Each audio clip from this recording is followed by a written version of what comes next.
Hi, welcome to Watercolor with Viv. I'm Viv, and today I'm going to show you how to do a winter scene with some birches. The very first thing I'm doing here is I'm taking clear water and I am painting the background all the way down to the horizon line with just the clear water. I've already ahead of time masked off some of the smaller trees at the bottom. Then I'm going to take a watery mixture of alizarin crimson and go along the horizon line. And I want to just drop it in and let the water do the work, and it will pull it up. But I don't want the alizarin crimson to go all the way to the top of the paper. I want to keep it lower so it'll look sort of like a sunset or either a sunrise. Now I'm doing each section with the clear water in between the trees, and then I'm just dropping in the really watery mixture of alizarin crimson. Now I'm going to continue to do this across the page, being careful not to paint over my trees. But it's okay if you paint over the branches because the branches are going to be a dark color in the end. Just don't paint over the trunks. And I'm painting clear water. I'm letting the water do the work for me, and I'm remembering not to let the alizarin crimson go all the way to the top of the paper because I'm going to put in some blue at the top.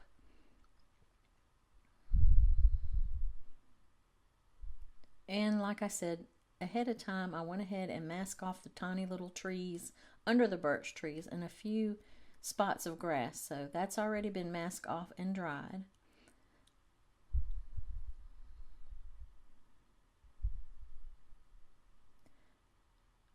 And I'm just cleaning up the horizon line. Now I'm just adding a little bit of phthalo blue mixed with cerulean blue. It's really watery, really thin, and I'm just putting it in at the very top.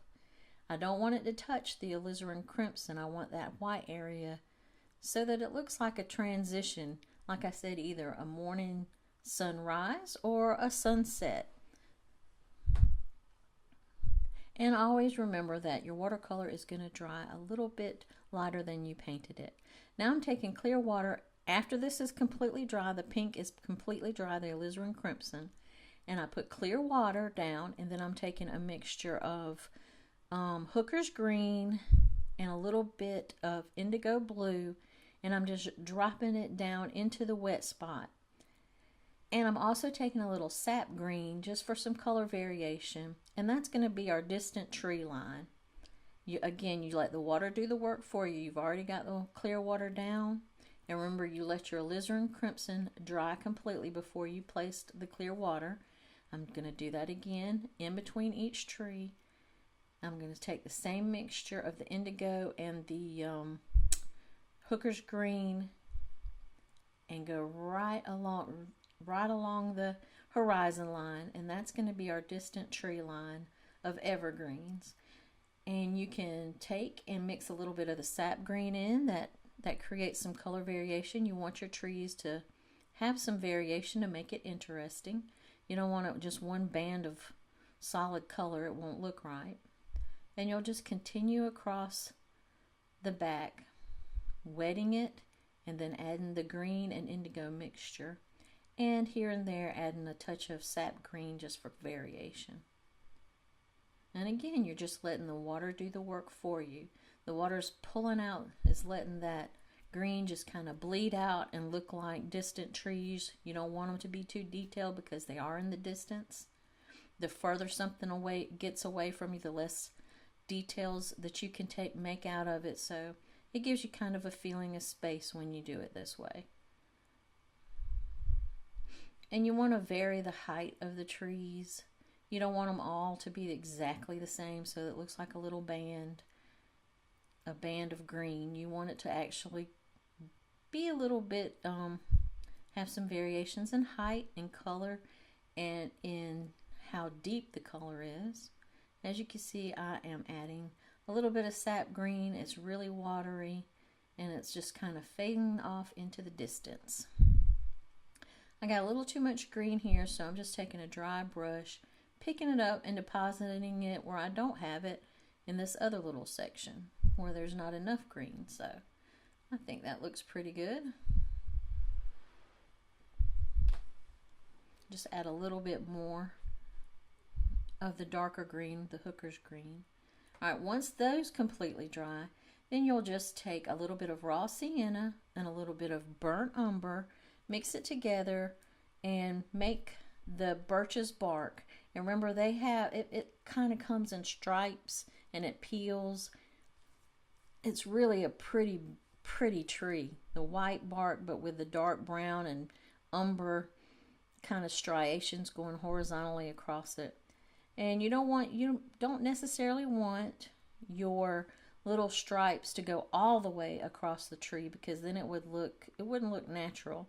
So stop some midway, start them from either side, the opposite sides of the tree, so they're not all coming on the one side, coming from one side. And you're going to want to do each one of your birch trees with these kind of stripes. And a good tip is you can use dry brush technique. And what I mean by that is you can dip your brush into the paint and then tap it, dab it a little bit on a paper towel or a regular cotton towel, whatever you have, and then stroke across the watercolor paper. And that will cause the watercolor paper to do some of the work, because the texture will show through, because the paint's not really wet. It's not wet, and it won't sink down into the little crevices. It'll sit on top of the bumps of the paper, and it'll give you a really nice texture. So you can experiment with a dry brush technique. And this brush right here that I'm using is an angle brush. It's I think it's a 1/8 inch angle brush, or some people call it a dagger brush. I call it a dagger brush, or it can be an angled shade. Some people call it an angled shader. And I'm just putting in the patterns on the tree of the peeling bark.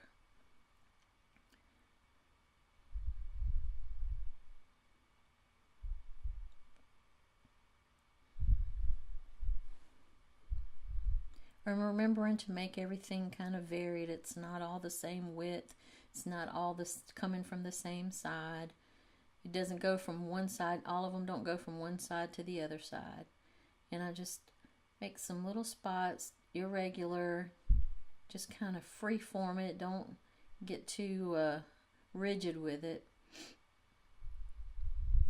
And by that I mean, don't make them all the same amount of space apart. Don't make them all the same width.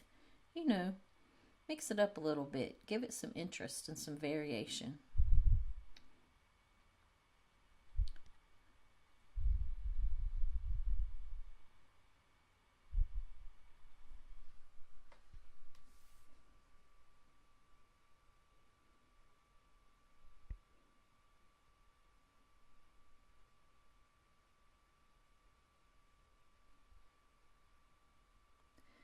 Then I like to come back with just a little bit of the raw umber and a really watery mixture, and just go back in and make little shadows.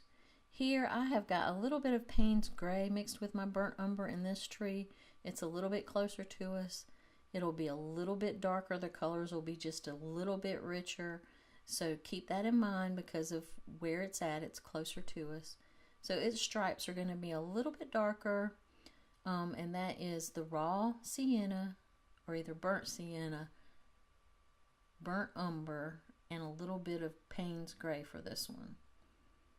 And remember to vary your marks as you go up the trunk of the tree. Don't make them all the exact same size or space apart. You want to make them interesting. I'm using a little bit of dry brush technique so that you can see the texture of the paper, and it helps do some of the work for you. So you don't have to work so hard at getting the texture in there. You just use the paper. And we're on our last tree. We are making pretty good time. I've tried to keep this a short video, because I know a lot of people don't have time to watch those long videos. So I'm trying to make y'all some shorter videos. Hopefully that'll help. Also, don't forget to go over to my blog. I will have the tracing that you can trace, the sketch that you can trace if you want to try this out, and I'll have the supply list, and I'll leave that link down below. That way, if you want to try it, you'll have some instructions, and you'll have the supplies, and you'll have a little sketch. So make it a lot easier for you to just try out, so you don't have to fight yourself trying to sketch it out. although it's pretty simple.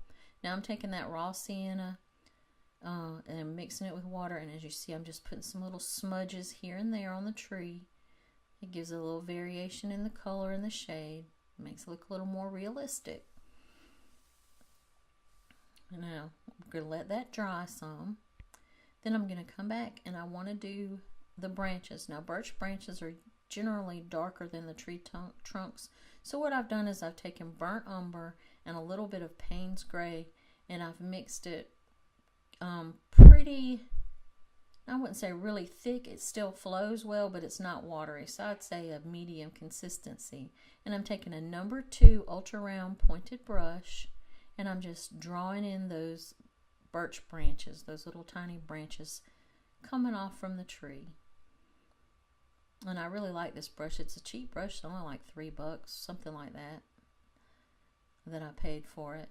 But it does a really good job. So you don't always have to buy the most expensive brushes, but I do think you should buy good paint and good paper. That's just my opinion. You buy what you want, but I'm telling you, good paper and good paint, can't beat it. You could probably squeak by on the brushes though. And it really depends on how you paint. The way you paint, the style you paint, the techniques on what kind of brushes. Now I'm going to do the shadows beneath the trees that they're casting on the snow. And I've just taken some of the alizarin crimson and a little bit of the indigo blue and made sort of a dirty looking purple color, shadow grayed down purple. And what you want to remember is shadows are darker, closer to the object that's casting them, and then they kind of fade off. So near the base of the tree, I'm making these a little bit darker, painting it a little bit darker, then I'm taking clear water and just fading it out away from the tree. Also painting in some of the little shadow for the little twig trees that I have. You can't forget those. I'm wetting it first, then putting in the kind of grayed down purple mixture. Darker toward the trunk and just pulling it out. Now I'm just taking a little bit of the burnt umber mixture with just a tiny bit of the blue that we've been using and making shadows on this side of the birch tree. It makes it look a little more realistic. The light is coming from the opposite side of the tree, so that of course the shadow will be facing us. And the shadow on the tree as well as the shadow on the ground will be facing us. You always try to think, where's your light source? And how is that going to affect your object that you're painting?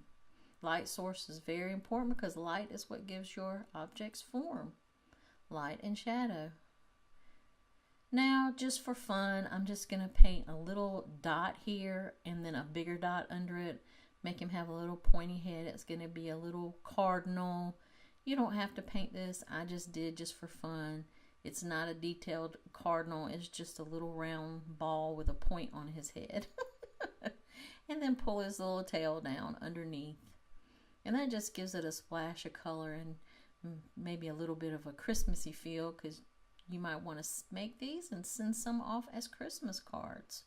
It'd be a great Christmas card for next year. You can practice this year, and next year you'll have it perfected. And maybe your cardinals won't look like little penguins. But you get the idea, and that's the main thing.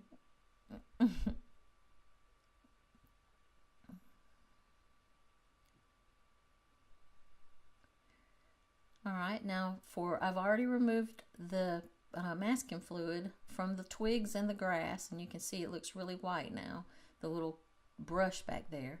And then I'm taking the blue, indigo blue with a little bit of phthalo blue, watery mixture, and I'm just shading that back a little hill of snow so that it kind of separates it from the foreground. It gives it a little shadow. Then I'm going to take my number 2 brush again, and I'm going to take the same mixture that I used for the branches of the birches and just make little branches on the little twig trees, but leave some of the white showing, because the white makes it looks like there's either snow or ice, and I just like the way it looks. So Just really lightly pull in those little twigs and branches on the little saplings, but leave some white showing. And there you have it. Well, I hope you've enjoyed it. Thanks a lot for watching. And remember to go to my blog, vivsart.com. See you next time. Bye for now.